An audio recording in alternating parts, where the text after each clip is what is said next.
சான்றோர்க்குப்பம் சுந்தர விநாயகன் திருவடிகள் வாழ்க வளர்க. இன்றைய தினம் மாணிக்க வாசகரின்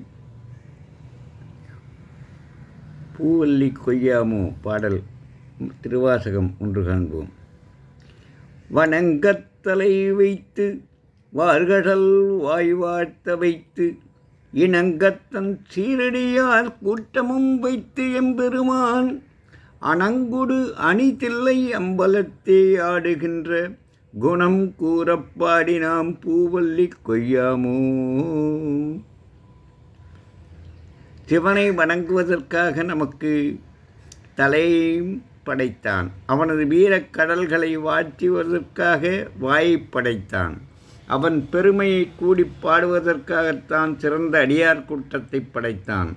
அத்தகைய எம்பிரான் சிவபெருமான் உமையம்மையுடன் அழகிய தில்லை அம்பலத்தில் திருநடனம் புரிகின்றான். அந்த சிறப்பை நாம் பாடுவோம். அல்லி மலர்களை கொய்து ஆடுவோம்.